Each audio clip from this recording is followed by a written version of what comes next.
This next story takes us to Farringdon in Oxfordshire, England. Mentioned in the Domesday Book, Farringdon received its charter in 1218, although there is evidence of a Roman settlement on this site. Construction of the beautiful Church of All Saints began around 1086, and its churchyard is the main location for our story today. Our story takes us back to the 17th century. Wealthy couple Sir Robert Pye, an English politician, and his wife Lady Anne married and had 3 sons and several daughters. Lady Anne's favourite son was their eldest son, Hampden, born in 1647, and named after her own maiden name.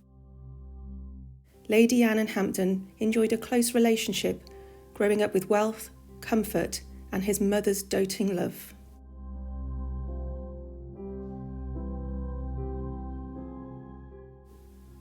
As he grew up, however, he began to become more wayward, perhaps spoilt, and became a real concern for both parents. Lady Anne struggled. She didn't want to let him go, but she knew he had to find his own direction in life, whatever path that may take.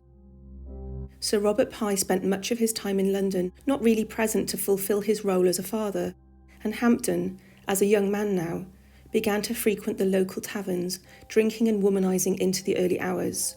This became his priority in life. His wealthy background meant he had money to spend, and he quickly found many wenches and friends to help him spend it. Relationships became strained. Lady Anne's disapproval was obvious and often led Hampden not to return home for several days. Worried Hampden could destroy the name and reputation of the family, Lady Anne came up with a plot. She'd spy on her son while he was out for the evening at a nearby tavern. She hid and watched in horror to see her son had fallen in love with a beautiful dark-haired girl who worked at the tavern itself. As the eldest son of a lord of the manor, Hampden was heir to the title and the family property. Lady Anne simply could not accept her son marrying a barmaid, a marriage that would be beneath him. Another scheming plot was hatched. Lady Anne used her husband's influence to send her son to sea. He was forced to join the navy. Soon Hampden found himself on a naval ship as Lieutenant Hampden Pye in a battle off the coast of Spain. The battle was bloody and brought many casualties. Hampden's ship suffered damage during cannon fire exchange with the French and the Spanish. During this battle, Hampden met his end and, according to legend, was decapitated by a single cannon shot. His lifeless corpse was eventually returned to Farringdon and to his grieving parents. The family, preparing for his memorial service at All Saints' Church, were dressed in mourning clothes, ready to bury their son. Just as the family were about to leave their home, Lady Anne let out a wild, desperate shriek.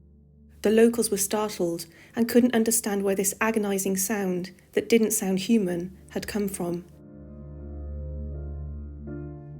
Lady Anne had witnessed the unmistakable spectre of her own son. She would never be the same again.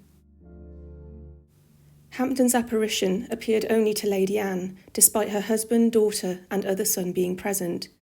He appeared bloody, in full military uniform, holding his gruesome severed head in his gory hands. Was this Hampden's revenge on his own scheming mother?